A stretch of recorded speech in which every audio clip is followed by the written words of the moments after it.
a few months ago, or maybe a few weeks ago, I wrote a piece talking about this being all that Musk is doing is a big distraction, and what they wanted to do was to, privatize. But there are certain elements within our government that can't be quite easily privatized in the aggregate, the whole thing. As an example, the post office is a part of our constitution. So as being a part of the constitution, we can't just say get rid of the post office and give it to the highest bidder. Maybe whoever gives Trump the biggest bribe, UPS, FedEx, DH, you can't quite do that. But there are technicalities that you can, right? In other words, if you have a building that's owned by the government, cleaned by government workers, and have government employees doing the job, you can say, okay, I want to save money. What we'll do is take away the cleaning chores from that building, send it to a private company to do, sell that building, bring a one-time income from that building into the coffers, and you get rid of half the employees, and anything that those employees needed to do that's not there anymore, maybe answering phones and all of that, we sell it to an external AI system or to a external voice call system, whatever. I've been thinking about what they're doing when they're flooding the zones with what they're doing right now. That's been on my mind. And, I've written several Substacks about this in different iterations. And then yesterday, as I kind of started doing some reading on Washington Post, and I'm now careful with the Washington Post since Bezos controls it. And, you can't tell if these guys are going to be, how accurate these guys are going to be anyway. But this was a fairly good article by one of their writers, and the title of it, Elizabeth Dowskin, Jeff Stein, we all know, Hannah Naderson, and Jacob Boget, wrote an article titled "Doge Wants Businesses to Run Government Services as Much as Possible." That one title tells the story. We cannot particularly kill agencies. We're losing in court, but you know what? When Congress wrote the rules for these agencies, they wrote the rules as far as what the agencies must do. But the executive gets a chance to say how it does it to fulfill the laws that Congress passes. And there is the rub. Donald Trump via Musk, as he got, well, let me read the first part of the article. It says, mail delivery, real estate, foreign aid grants. The Trump administration is moving to privatize a sweeping number of governmental functions and assets, a long-standing Republican goal that's being catalyzed by billionaire Elon Musk. The slash and burn approach of Musk's U.S. Doge service is paving the way for a new shift to the private sector, reducing the size and power of the federal bureaucracy in a real-world test of the conservative theory, a version of which is also widely popular in Silicon Valley, that companies are better than government at saving money and responding to people's need. That could not be further from the truth. I'm going to give just one big example. Biden passed several $1 billion worth of dollars to build internet infrastructure in rural areas. None of that has really gotten done yet. Why? Because the private sector doesn't want the government to infringe on certain areas in rural America that sometime in the future they may decide to build an internet, so a broadband for their people. And thus, all that money that got passed in the Inflation Reduction Act that included broadband in rural areas never got done. And so people hear about all these great things that were done during the Biden administration. They say, but I don't see it. And they're right, because the corporations, through lobbying, through neoliberal Democrats as well, have written the laws in such a manner that doesn't just go ahead and say we're building this infrastructure come high water or not. I don't care what the hell corporations want to say. Well, we intended to build it. Okay? So the big fallacy that is told to America all of the times is that somehow corporations are more efficient than government. It's the biggest lie ever told, almost as large as that trickle-down economics work. There are reasons why it does not. There are reasons why these are lies. But there are reasons why they tell you that. There are reasons why the Powell memo it tells you we are going to infect churches, not schools, and everything else, because we have to control your mind so that you can vote against your own interests. Let's just put some numbers to it. And I want to show you how wrong that is, illogical it is. Let's just take one agency run entirely by the government. That one agency run entirely by the government. And by the way, before I go into that, I don't want people to believe that I don't believe that we should have corporations doing things. I believe corporations should do things that that people have choices for. You want a car and different kinds of cars, etc. Corporations should do that. You want to have restaurants and different kinds of foods. Corporations should do that.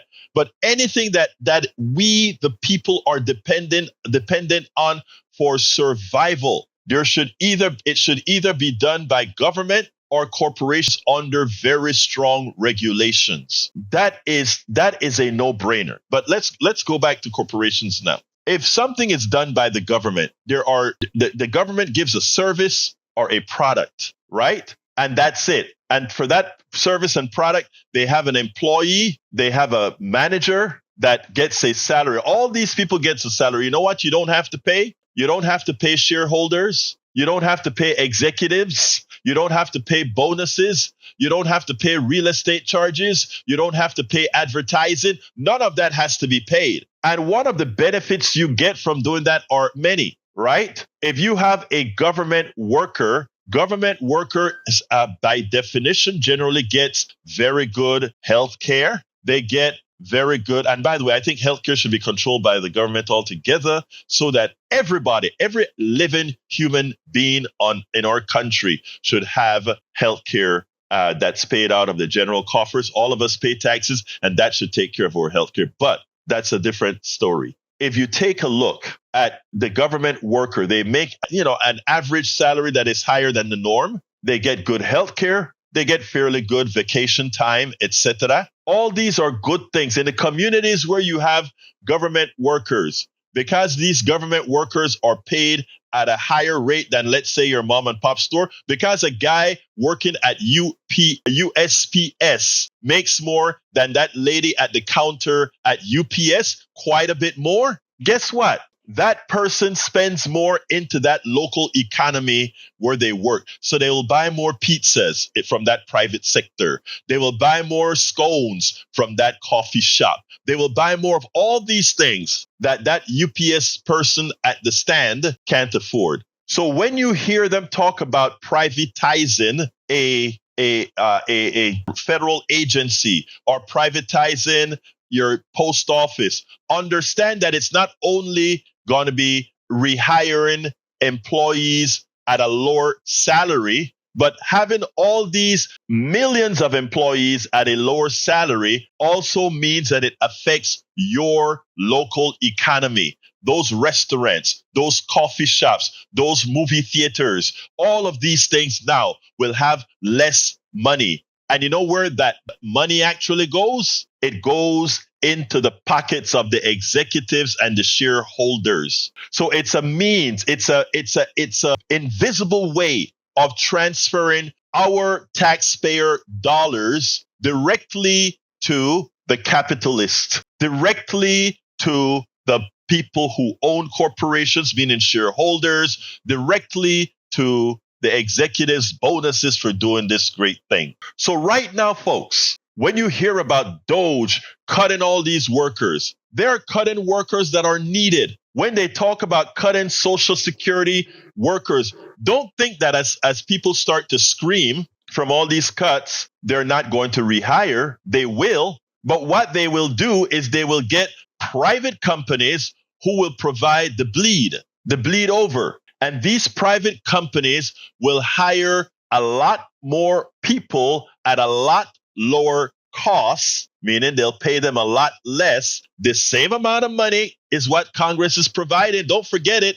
The bills are already passed. So we know how much money is already allotted to Social Security. So if you cut all these workers, you privatize and hire other workers that are paid less, guess where the rest of that money goes that has already been allocated? It goes to the shareholder. It goes to the executives. Folks, we have to wise up. This stuff is flooding the zone with so many things happening all at once that you don't see that you're getting screwed. You don't see that you're getting screwed. We, the taxpayer, getting screwed. Now, the slash and burn approach of Musk U.S. Dodge Service is paving the way for a new shift to the private sector, reducing the size and power of the federal bureaucracy, says these reporters in a real-world test of the conservative theory. Look, the conservative theory has been tried, and it has failed over and over again. And it has failed for the exact reason that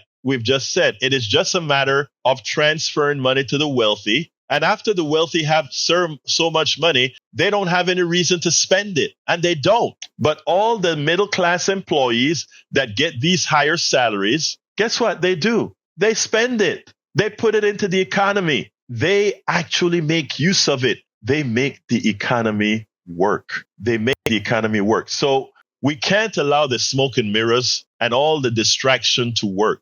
What has to be done is folks have to learn these issues and act accordingly. And the complete movement to fascism hasn't yet occurred, but it is happening at a pace that, let me tell you, currently it is happening at such a pace that you had President Trump a couple of days ago saying the following: I am thinking about running for a third, and there's a way. We know there's a way that I can do it. Even though the Constitution says 2 terms, he said there's a way. And then he ended by saying, and by the way, I'm serious. In other words, stop thinking that this is a joke of me just messing with you guys. I'm serious. I am coming for a third. And there are 2 reasons that he's putting that message out. 2 reasons. One is that he really wants a third, assuming he can live through it. Because remember, the guy's pushing 80, right? So he does want a third. But the other reason is he wants the rest of the world to believe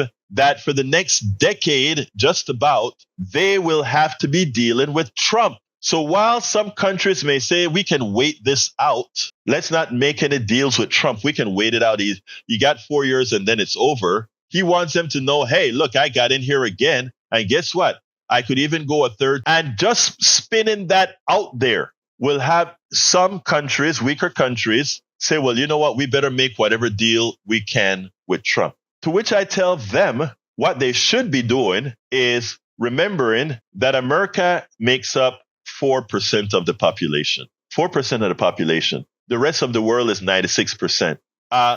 America has elected a president not with the majority of Americans, with less than the majority of Americans. But because of various technicalities in our pseudo-democracy, he still became president. Maybe it's time for the rest of the world to assist in ensuring that this guy doesn't destroy the world. And maybe it is time for the rest of the world, instead of cowering, to go ahead and say, okay, maybe it's time for the rest of the world. You know, there was a time when one of the reasons Hugo Chavez was hated. Hugo Chavez was creating Los Estados Unidos, Los Estados Bolivianos de América. What that was is the Bolivarian states of America. And that would have included Brazil, Colombia, Venezuela, Peru, Argentina, all these major Latin American countries. And believe it or not, the amount of natural resources that these countries commanded and the intellect that these countries commanded, if they were to go it alone,